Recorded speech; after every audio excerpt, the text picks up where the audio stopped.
Huellas que marcan la vida en el inmenso mundo que conocemos. Seres de ojos que graban, que registran culturas y brindan testimonios. Torres de civilización en el último tramo del siglo que avanza. Fulgurante encuentro de los imperios de dos eras. Somos hoy más informes a través de nuestro tiempo.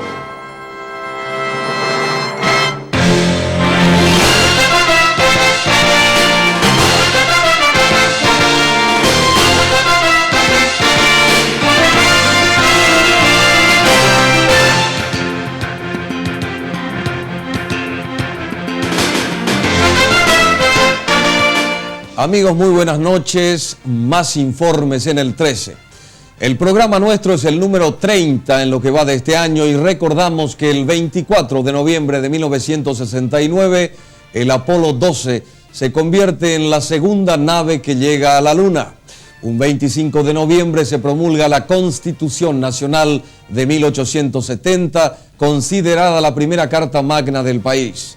El 26 de noviembre de 1922, el arqueólogo británico Howard Carter llega hasta la tumba de Tutankamón en el Egipto. Y en 1996 estamos conmemorando los 60 años de la primera aparición pública del automóvil más popular del mundo, el escarabajo.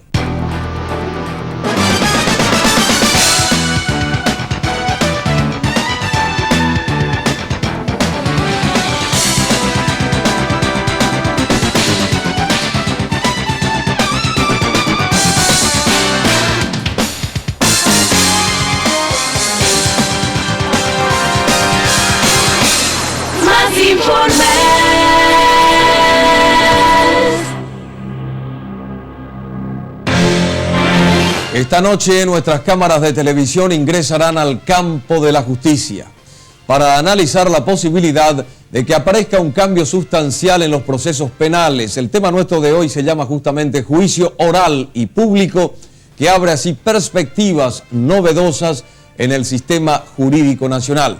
Y en nuestros estudios, hablando de este tema y otros, el doctor Óscar Paciello, ministro de la Corte Suprema de Justicia. Y tendremos una amena charla de café con el encargado de prensa y asuntos culturales de la embajada alemana, Holger Ziegeler. En 1994, el Ministerio Público, encabezado entonces por el doctor Luis Escobar Faela, comenzó a trabajar en pos de un nuevo Código Procesal Penal. Tras varios estudios, hoy se está en la etapa final del anteproyecto que será elevado próximamente al Congreso Nacional. Entre sus novedades, este nuevo código presenta la reinstauración del proceso oral y público. La Carta Política de 1940, en el gobierno de José Félix Estigarribia, derogó el juicio oral que regía hasta ese tiempo. Desde entonces los procesos penales son por escrito, lo que implica un largo peregrinar por los tribunales. Solo el 2% de los casos llega a sentencia final, de los cuales el 1,6% es absolutoria y el 0,4% condenatoria. Cuando hablamos del sistema oral, estamos hablando de una reforma del sistema penal, de una reforma de la estructura del juicio, mucho más importante de lo que la gente piensa. Paraguay no puede estar ajeno a la evolución que se ha producido en el juzgamiento y la tendencia moderna, casi uniforme de todos los países, de adoptar como formas de juzgamiento en materia penal el juicio oral. Evidentemente es más transparente, es el verdadero proceso donde las partes se enfrentan una a la otra, pero se enfrentan realmente, no a través de los escritos, no a través digamos, de otros medios de comunicación, sino directamente la una frente a la otra.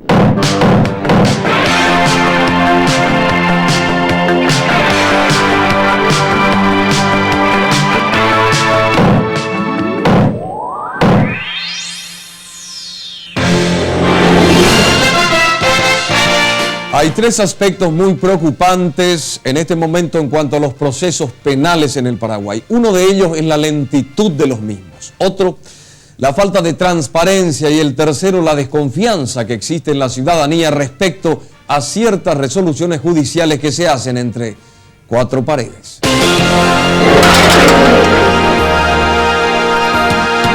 Las cárceles del país están hoy superpobladas a causa de la falta de sentencia en los distintos procesos. Históricamente, el máximo de condenados llegó al 5,75%. El 95% de los internos está en la cárcel sin sentencia y sin que su proceso prospere. Y el juicio escrito tiene un lapso para contestar cualquier planteamiento que haga la parte adversa, mientras que en el juicio oral la discusión será pública, rápida y lógicamente se va a tratar de abreviar en lo posible el proceso. Hay que destacar que el juicio oral no es la solución definitiva a la corrupción, sino que es uno de los medios más adecuados y eficaces para combatir la corrupción, porque los juicios se hacen en forma rápida, se hacen delante de la gente, se hacen delante del público, delante del pueblo. Entonces es mucho más difícil, ya sea de los que administran justicia como los jueces, de que exista corrupción. No creo que ningún juez ante esas circunstancias asuma una posición venal o asuma una posición conforme a otros criterios subjetivos de administración de justicia, ¿verdad? Es muy difícil que el juez se desentienda de lo que en realidad ha ocurrido en el hecho y dicte un fallo conforme a un razonamiento totalmente arbitrario cuando está siendo juzgado él mismo por la forma en que hace justicia. Una característica del juicio oral es que el juez no tiene participación en la investigación de los hechos. La misma corre por cuenta de la Fiscalía. Esto brinda mayor confiabilidad a la decisión judicial, pues el juez es absolutamente imparcial a la hora de analizar las pruebas en un hecho denunciado. Si se trata de un asunto penal, naturalmente hace falta fiscal. Para nosotros el fiscal muchas veces tiene más poder que el mismo juez, porque acusación viene nada más de fiscalía, investigación de pruebas. Para iniciar el proceso le toca deber, obligación del fiscal. Por ejemplo, es delito para mí hacer mi propia investigación. La primera etapa del proceso ya no está dirigida por el juez. No hay un juez instructor que dirige el proceso, sino que lo hace el Ministerio Público, lo hacen los agentes fiscales, y concluida la primera etapa deciden si es o no necesario que siga el juicio, o de lo contrario se hace lo que acá en la jerga actual se llama el sobreseimiento de la causa. Hoy día no se comprende que la misma persona investigue y juzgue al mismo tiempo, como sucede ahora, ¿verdad? El nuevo sistema oral, como le llama la gente, ¿verdad? La reforma del derecho procesal penal exigirá una reforma fundamental del Ministerio Público. Serán los fiscales los que investigarán.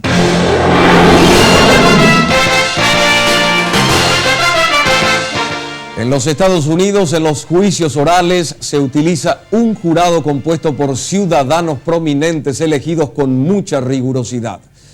En nuestro país existe el parecer de que no es conveniente este sistema de jurado y que solo debe haber un juez o un colegiado de 3 jueces.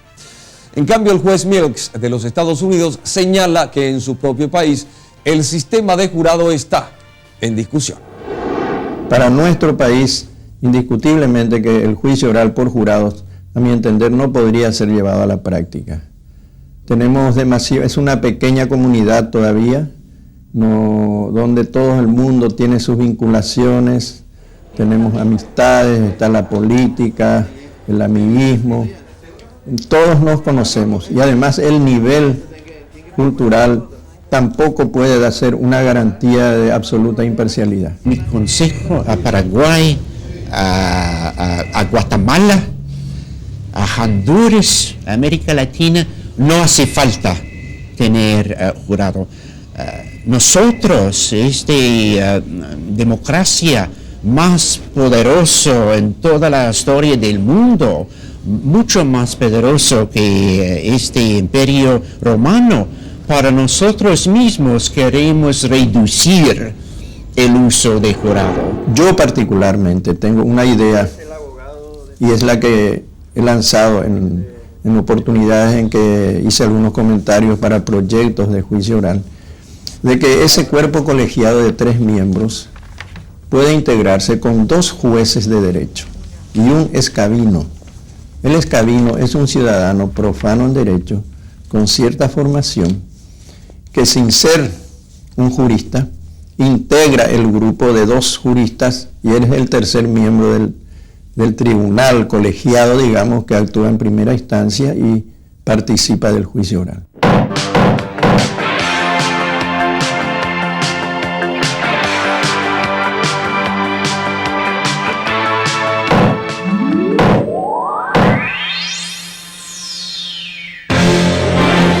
La mayoría de los hombres de leyes consultados por Más Informes señala la necesidad de modificar el Código Procesal Penal para así implantar el juicio oral y salir de los lentos, interminables y muy costosos juicios escritos. El Congreso deberá agilizar el estudio del anteproyecto respectivo. Tras la pausa tendremos la recreación de un juicio oral, aquí mismo llevado a cabo recientemente en nuestro país, con el asesoramiento de gente de leyes especialmente venida de los Estados Unidos para el efecto. Nuestras cámaras cubrieron este trabajo en forma exclusiva.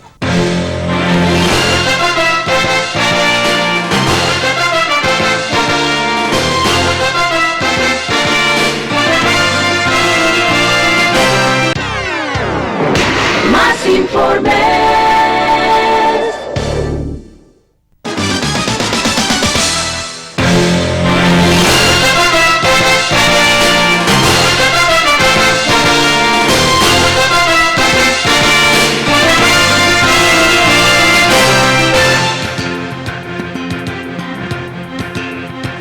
En el 13, Más Informes. El tema nuestro de esta noche, el juicio oral.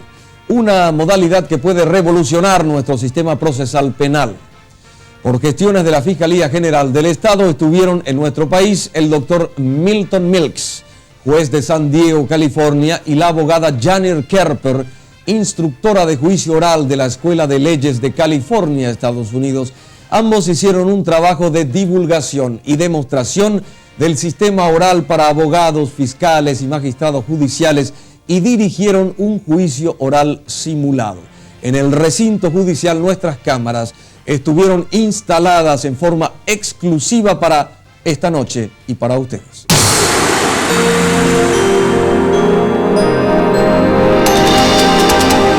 A continuación les presentamos los principales pasos del juicio, grabados estos por nuestros equipos de exteriores con el sonido propio del ambiente. En esta causa, tanto la señora María Victoria Rivas y yo vamos a demostrar y probar que el señor Ariel Rango es culpable de los cargos que se le imputan. Muchas gracias. Muy bien, gracias. La defensa, por favor. Bueno, nosotros en esta noche, mi colega Trona Huetel y yo, tenemos a nuestro cargo la defensa del acusado Ariel Blanco. Y nuestro objetivo fundamental es demostrar que él no tiene ni no ha tenido ninguna participación en los delitos que se le imputan. Me asusté un poco y empecé nuevamente a acelerar más el paso y me di cuenta que me estaban siguiendo, o sea, sentí como que me seguían, entonces giré y un hombre se me abalanzó y me empezó a tirar el bolso. ¿Usted qué hace en ese momento? Cuando él trata de arrebatarme el bolso, yo empiezo a forcejear con él y hasta que él forcejea también conmigo, pero logra tirarme al piso y ahí se lleva el bolso. O sea que usted estuvo a esa distancia con Sí, su agresor. Sí. Señorita Sher, ¿usted estaría en condiciones de señalarle al señor juez si en esta sala se encuentra la persona que lo ha agredido esa noche y puede describir su vestimenta y señalar, por favor? Sí. Es el señor que está ahí. Tiene un traje color azul oscuro y una camisa blanca a rayas. Señor juez, pido permiso para presentar la primera prueba, la primera evidencia que se ha recogido en un allanamiento en el domicilio del procesado. Concedido. Señor secretario, ¿sería tan amable marcar como prueba número 1 de parte de Fiscalía? Este es un encendedor. Esto es lo que usted encontró supuestamente cuando hizo la constitución en la casa del señor Ariel Blanco. Sí, ese fue el encendedor. ¿Lo puede tocar? ¿Lo puede tocar? Sí, este es el encendedor que según la descripción de la... Sí, usted entonces, este es el encendedor. Efectivamente. Un encendedor Vic. Sí. Un encendedor Vic que se encuentra en muchos lados. Pero que la víctima reconoció como Pero suya. es un encendedor Vic. Sí. ¿Tiene algunas características personales? ¿Usted encontró alguna característica personal de esto que se está exhibiendo? Francamente no. No tengo más preguntas. De esta manera, la Fiscalía ha demostrado plenamente los dos puntos fundamentales. La identificación, sin duda alguna, del procesado, el señor Ariel Blanco, sumado a ello las pruebas que han sido incautadas de su domicilio particular. Es por eso que esta Fiscalía presenta la acusación de los delitos de asalto y robo contra el señor Ariel Blanco y solicita al señor juez que todo el rigor de la ley caiga sobre este procesado al dictar sentencia. Es todo, señor juez. Todos estos elementos que hemos dado nos revelan claramente la duda razonable. Esa duda razonable que bien sabemos que en el orden constitucional y en el orden procesal penal deben ser en favor del imputado. Por lo tanto, al no existir suficiente sustento para sostener la acusación, solicito la absolución de toda culpa y cargo de mi defendido. Gracias, señoría. En este caso, no tengo duda razonable. Veredicto, fallo es culpable. Culpable de los dos cargos. El fiscal ha tenido bastante pruebas para convencerme que no hay duda en este caso.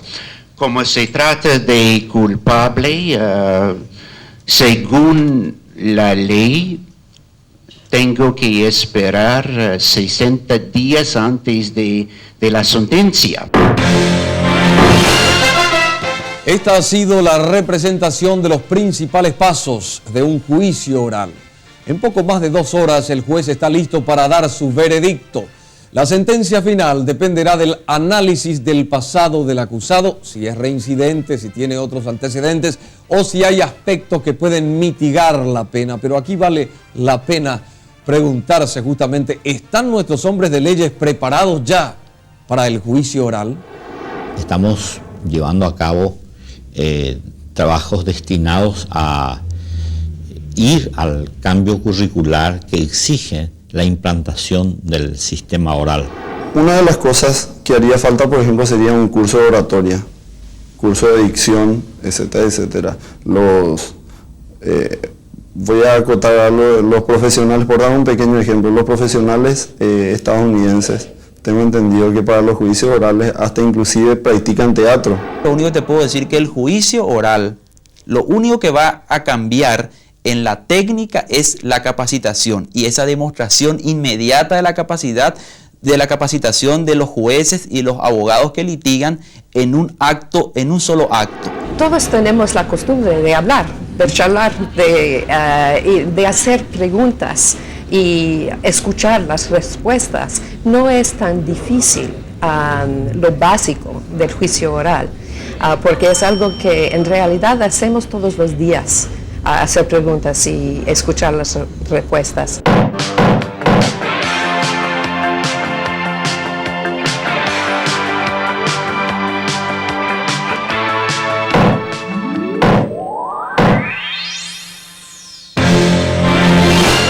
Los testimonios a favor del juicio oral son muchos. Quizá la implantación de este sistema sea el corolario de los cambios que ha venido experimentando el Poder Judicial, pues dará así la celeridad necesaria a los procesos y al ser estos públicos tal vez se frene un tanto la corrupción que tanto mal ha hecho a nuestra justicia. En instantes aquí en nuestros estudios para hablarnos más del tema el doctor Óscar Pacielo, ministro de la Corte Suprema de Justicia.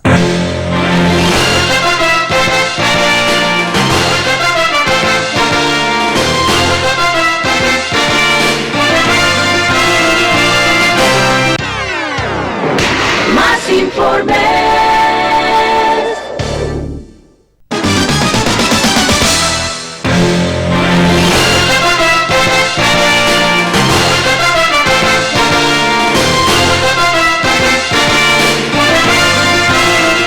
En el 13 más informes y es momento de nuestro espacio de entrevistas. Aquí en nuestros estudios presentamos esta noche con mucha satisfacción al doctor Óscar Pacielo. Él es ministro de la Corte Suprema de Justicia y uno de los más prominentes hombres de leyes del país. Con el doctor Pacielo estaremos hablando justamente de los cambios en el Poder Judicial y lo que representa el juicio oral. Buenas noches, doctor, un placer tenerlo hoy aquí con nosotros. Buenas noches, Bruno. Yo les agradezco a ustedes el esfuerzo que estamos haciendo por difundir en este país las ventajas de una nueva justicia. Justamente, doctor, usted ha sido uno de los grandes propulsores, impulsores del juicio oral aquí en nuestro país. ¿Por qué? Porque es un derecho humano esencial y fundamental propio de la dignidad de cada ser humano, a ser juzgado en un juicio público por un jurado o un juez imparcial, participar, producir pruebas. Yo no creo en la justicia encerrada entre cuatro paredes. Yo creo solamente en aquello que controla al pueblo. Doctor, algunos sostienen, algunos afirman que el juicio oral en su esencia está muy ligado a la democracia. ¿Es así? Esa es la única justicia democrática. La otra es una justicia de iniciados, de oligarcas, de pequeñas élites. Y tiene que ser una participación popular tan intensa, de suerte que el pueblo luche por su justicia, defienda sus instituciones, controle y evite una serie de corruptelas que, de no ser así, desgraciadamente quieren ocurrir. Doctor, en resumen, ¿qué es el juicio oral para que la gente lo entienda mejor? A ver. El juicio oral básicamente es aquel juicio en el cual las partes presentan sus posiciones generalmente por escrito, porque nunca estamos pudiendo hablar de una oralidad pura o de un sistema escritural puro. Pero en cualquiera de los casos se presenta la demanda, la contestación o la acusación y la defensa, se prepara la audiencia o vista en la cual cada parte rinde sus pruebas y sobre esa base el juez o el jurado evalúa y da su sentencia. Entonces, como que eso tiene que hacerse rápidamente, en la medida en que eso se realice con la mayor celeridad, tenemos juicios más rápidamente terminados. En los juicios escritos, doctor, tenemos entendido que todo se hace más lento, todo se dilata, ¿no? Y por sobre todas las cosas, hay que ver en el juicio escrito los restos de la autocracia, del verticalismo. ¿Cuándo nace este tipo de juicio? Cuando la corona española, por ejemplo, necesitaba saber qué es lo que se hacía acá en las colonias. Entonces tenía que escribirse todo y por vía de sucesivas apelaciones llegaba o al Consejo de India o al rey, que tenía algo sobre lo cual expedirse. O sea, es expresión del centralismo burocrático. Y como todos nuestros códigos fueron plasmados e implementados en base a esa estructuración de los juicios, nos quedó esta herencia muy pesada. Aquí los procesos parecen no terminar nunca, es una cuestión de nunca acabar, como dice la gente cuando uno tiene un caso judicial. Para que tengas una idea, no hace mucho la Corte le condenó a 7 años de cárcel a una persona, pero la sentencia sobrevino luego de 10 años de juicio. Entonces, mi querido, ¿quién le indemniza esos 3 años que tuvo de más esta persona? Doctor Pacielo, pero dígame, ¿por qué se dilatan tantos los juicios aquí en nuestro país? fundamentalmente es una cuestión cultural. Es una cuestión cultural. Imagínate vos lo que hubiera sido en un régimen autoritario no poder disponer la posibilidad de apelar y de influir sobre el resultado de un juicio. Va a perder el control. Pero ahora que nosotros tenemos un régimen de plena democracia, lo que yo quiero es que seamos coherentes con la democracia. Que sea el pueblo realmente el que juzgue, no ningún poderoso. Y aquí en nuestro país, ¿el juicio oral será un cambio radical, drástico, sustancial en los procesos penales, doctor? Pero ya lo creo. La semana pasada estuvieron la gente del Superior Tribunal de Justicia de Formosa y estuvimos hablando, ellos vinieron a dar conferencias sobre juicio oral justamente. Y ellos hacen un juicio en los lugares donde no hay comodidades, inclusive debajo de un árbol. No sé si vos tenés en cuenta esas películas de cowboy donde había esos jueces que iban en un salón, hacía el juicio. Bueno, pues eso es el juicio oral. ¿Por qué vamos a rodearlo de tanto misterio? O sea, no es nada de otro mundo. No es nada del otro mundo. El juicio desde luego nació oral. ¿Y qué falta? ¿Qué se necesita? ¿Qué se aguarda para implantar el juicio oral aquí en nuestro país? En este momento el Código Penal o la legislación de fondo está siendo tratada en el Congreso. Necesitamos que eso salga para poder establecer un nuevo código del proceso penal que ya va a traer la forma oral. El anteproyecto elaborado por el Ministerio Público está listo. Nosotros en este momento estamos estudiando para adecuarlo y estamos realizando algunas experiencias, como por ejemplo lo hemos traído a este profesor Milton Mikes de la Suprema Corte de California y un montón de gente. Estamos sensibilizando, cosa que cuando venga esto sea una cosa natural en la implantación del juicio oral. Y ahí se notará el cambio, ¿no, doctor? Pero vos te imaginas lo que va a hacer para ese pobre hombre allá en un San Joaquín, Camberetá, que bueno, ahí esté y se haga el juicio rápidamente y que ya sepa dónde está parado. ¿Cómo se expresa esa gente en un juicio oral? Y tiene que expresarse en su idioma natural, o en guaraní o en castellano, porque ahora ocurre una corruptela. Si miramos bien, la mayoría de nuestros juicios son nulos. Porque viene el pobre testigo, habla en guaraní, el juez hace la traducción que a él se le antoja, le dicta como quiera a la secretaria y al final esa no es la expresión de lo que él dijo. Esa es una acta nula, en estrictos términos jurídicos. Muchas veces la gente cierra un poco los ojos, ¿verdad? Porque si no, no tendríamos justicia. Pero la verdad es que la propia Corte está encarando un programa de valorizar el guaraní como expresión. Pero ¿qué testimonio va a brindar una persona en castellano si no lo comprende? Y eso solamente con un juicio oral se supera. ¿Y los magistrados y abogados paraguayos, doctor, están preparados para afrontar un juicio oral? Bueno, yo creo que sí. Lo primero que uno aprende es a llorar y a hablar. Después se aprende a leer. Y entonces no le veo. Claro, la gente lo que quiere es lucirse. Pero están muy equivocados si creen que ese es un escenario de teatro. Ahí tiene que pensar bien qué prueba va a ofrecer, cómo va a controlar las pruebas y cómo va a satisfacer mejor los intereses de su cliente. Tiene que excluir el lucimiento personal. Y lo que la gente mira es, no, pues, yo no sé hablar y nada. Él lo que tiene que decir es simplemente datos y hechos objetivos. No necesita. Eso sí nos va a civilizar mucho a los abogados. ¿En qué sentido, doctor? Se acabó la época del llanero solitario. Para sostener un juicio oral tiene que haber un equipo. Uno prepara el argumento aquí, el otro allá, se auxilian todos en la audiencia y tratan de dar lo mejor para el juicio. Claro, ustedes vieron por ejemplo en el juicio Simpson, y a mí me maravilló extraordinariamente el trabajo del Ministerio Público. Ustedes saben lo que el fiscal acarrear esa cantidad de pruebas frente al mejor equipo jurídico de los Estados Unidos, porque esa fue la verdad. Y bueno, era uno el que hablaba, pero tenía 4 atrás que estaban trabajando y pensando y preparando cómo hacer la argumentación. Entonces vamos a aprender a trabajar en equipo, vamos a ser un poco más solidarios entre nosotros mismos y ya no es cuestión de mayor o menor lucimiento personal. Lucimiento personal. ¿Hará falta un cambio curricular en las facultades de Derecho si se implantase, digamos, el juicio oral aquí en nuestro país? No precisamente, salvo algún pequeño retoque, pero dentro de las clases que actualmente se imparten de Derecho Procesal Penal ya tendría que incluirse las modificaciones al Código Procesal y en función a eso no hace falta nada del otro mundo, porque repito, No se está en un escenario de teatro. No hace falta ser un Demóstenes o un Cicerón. Lo que interesa es demostrar bien qué es lo que uno está sosteniendo. Hay que tener fundamentos, ¿no? Este juicio oral no se reduce a saber hablar. Hay que tener contenido en lo que uno dice. Tampoco se puede improvisar. No es cualquier cosa, porque si no, uno lo condena directamente a su cliente. Sino que hay que llevar fundamentos, pruebas, evidencias. Entonces los alumnos deben ser entrenados ya en esta modalidad.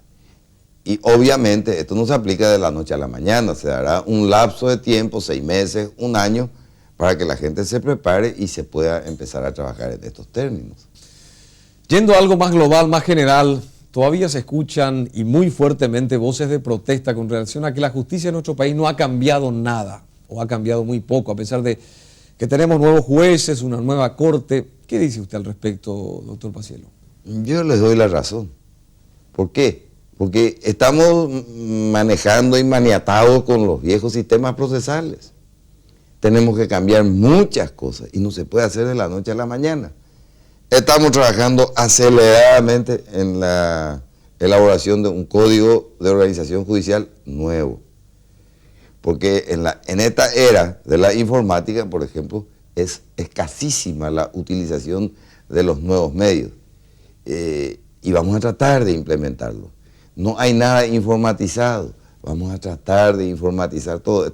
¿Y la corrupción, doctor, sigue siendo grande hoy en el Poder Judicial? No.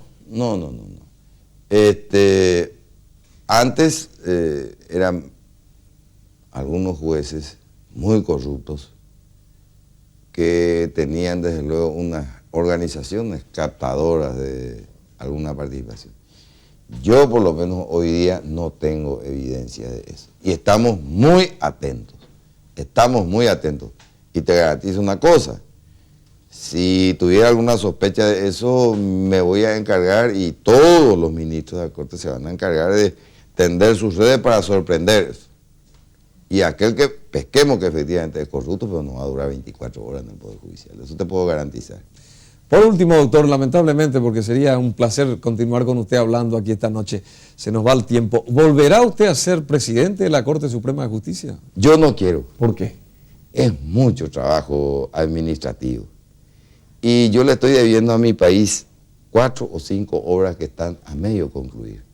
Quisiera disponer un poquito más de tiempo para poder lanzar ya de una vez hechos y actos jurídicos en el derecho romano, la administración de justicia en la época del doctor Francia, pensar oficio peligroso, que es una investigación de filosofía del derecho, y varios otros que tengo en preparación, pero desgraciadamente no tengo el tiempo necesario. Y creo que si voy a la presidencia, eso se torna absolutamente imposible. Muchas gracias, doctor. Un gran gusto haberlo tenido esta noche con nosotros y junto a la teleaudiencia. Muchísimas gracias.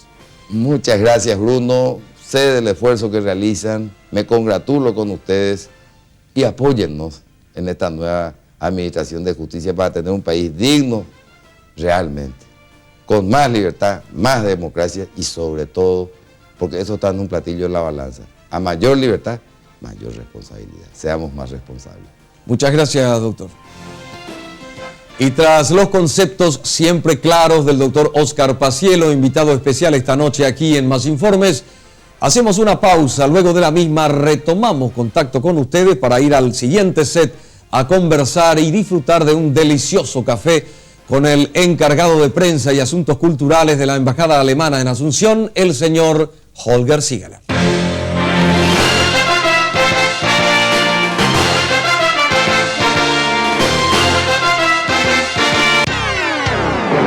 Más Informes.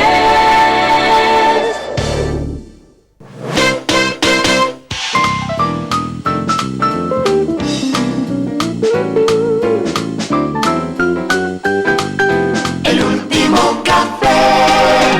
Más Informes.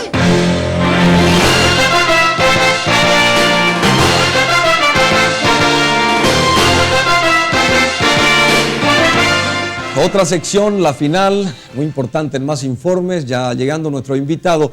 Muy bien, y tenemos otro invitado constantemente que ya forma parte de lo que tenemos aquí en nuestra mesa de tareas, ¿verdad? Es StarTAC, el teléfono estrella de Telecel. A propósito, es un teléfono livianísimo, muy importante, pues está lleno de recursos. Consultar con Telecel si uno lo quiere adquirir. Se programan números como el de la policía, asterisco 911, o el de los bomberos voluntarios, asterisco 711. Luego se aprieta la tecla 1, por ejemplo, y salta en la memoria el número de la policía y entra en contacto uno con la policía. Así de fácil. Telecel StarTAC. Qué interesante, ¿verdad? E interesante lo que viene. Pues en esta última parte, en la parte concluyente de Más Informes, tomaremos un café en amena charla con Holger Ziegler, quien desde su puesto de encargado de asuntos culturales y prensa de la embajada alemana ha hecho mucho por la relación entre nuestro país y el suyo. Vamos con él, ¿no les parece?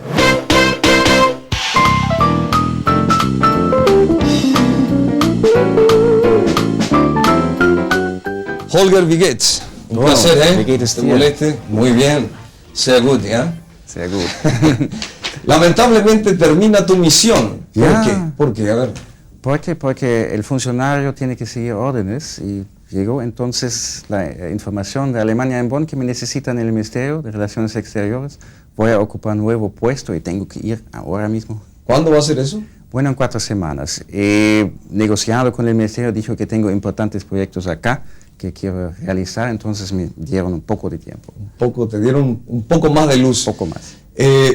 Decime, ¿cuál era la visión que tenían ustedes, vos y Claudia, tu señora, antes de venir aquí del Paraguay? ¿Cuál es la visión que tenían? Bueno, el Paraguay, se dice, es el corazón verde de Sudamérica y nosotros queremos ir a un país con calor y calidez para, bueno, vivir como joven familia, para criar a los niños, y eso he encontrado en este país, la calidez de la gente. Además, el Paraguay hace 7 años ha tenido un gran cambio, y este cambio a mí me ha interesado del punto de vista profesional. Es decir, para un diplomático es extremadamente interesante vivir en un país de transición, porque justamente en esta transición nosotros podemos contribuir. Eso es lo que nosotros queremos hacer. ¿Qué imagen tenían ustedes de Paraguay antes de venir aquí a Latinoamérica? ¿Cuál era la imagen que proyectaba nuestro país? El Paraguay antes tenía ninguna imagen o mala imagen, y hoy en día hay noticias favorables del Paraguay en la prensa alemana, y el Paraguay aparece como posibilidad. Y para nosotros también en la embajada y la otra gente de la cooperación es muy importante contribuir a que esta imagen se mejore, para que el Paraguay aparezca en un luz favorable en Alemania. A propósito, ¿cómo está ese apoyo de Alemania hacia nuestro país? El cooperativismo entre Alemania y Paraguay, porque tenemos entendido que Alemania es uno de los países que más ayuda, que más coopera con el nuestro, ¿verdad? Bueno, si se habla de cifras, tendría que decir que tomamos más o menos el segundo lugar. Se ve que la cooperación es estrecha. Por ejemplo, en mayo el ministro de Relaciones Exteriores ha visitado al Paraguay para conocer la situación, para ayudar. Y no hay que hablar de cifras, sino hay que hablar de proyectos, porque todos los proyectos individuales son importantes para mí. Yo me alegro poder realizar, digamos, 100 proyectos por año exitosos de intercambio entre Paraguay y Alemania, que venga gente de Alemania y que vaya gente del Paraguay a mi país. Holger, como encargado de prensa, de cultura, de relaciones públicas de la Embajada Alemana, ¿cómo ves el rol de la prensa o cómo ves la prensa aquí en nuestro país? Bueno, en primer lugar para mí ha sido importante la cooperación y he podido cooperar bien. Me dieron lugar en las páginas, claramente siempre necesita dar más lugar a Alemania. Lo que yo aprecio es la libertad de la prensa, y en el Paraguay la prensa verdaderamente aprovecha esta libertad. ¿Y en Alemania cómo es la prensa? La prensa en Alemania tiene dos diferencias con el Paraguay. ¿Cuáles son? No hay tanta competencia en un solo lugar. En Alemania todos los medios de comunicación están distribuidos. En las distintas ciudades. Exactamente. Aquí todos están en Asunción. Y además, por ejemplo, referente a la secuencia de temas en los periódicos, en Alemania, inmediatamente después de las más importantes noticias de la política interior, viene la política exterior y las noticias del exterior. O sea, miran más hacia afuera los alemanes. Claro, para los alemanes el mundo es la parte más importante, porque por el comercio, por el mercado. Y nosotros aquí al revés. El Paraguay todavía mira un poco más hacia adentro.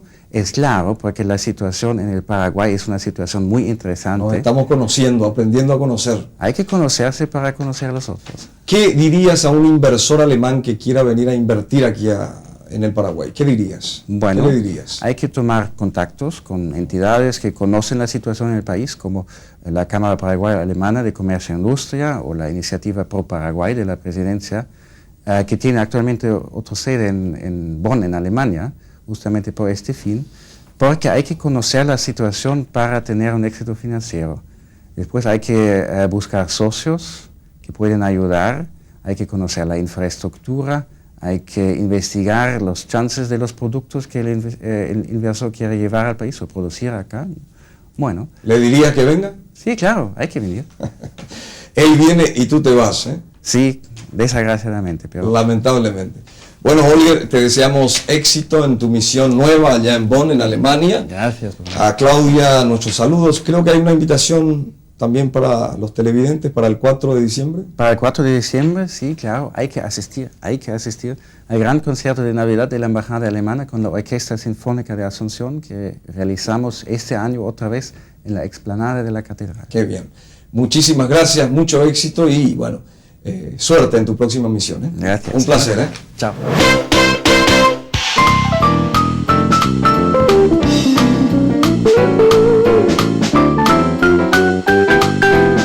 Bien amigos, estamos llegando al final de este capítulo, es el número 30, ¿verdad? Dije hoy al inicio. De más informes, el próximo martes aquí en el 13 les ofreceremos un análisis de la situación financiera del país y todo lo que ocurrió en el Banco Central del Paraguay, blanco de constantes críticas.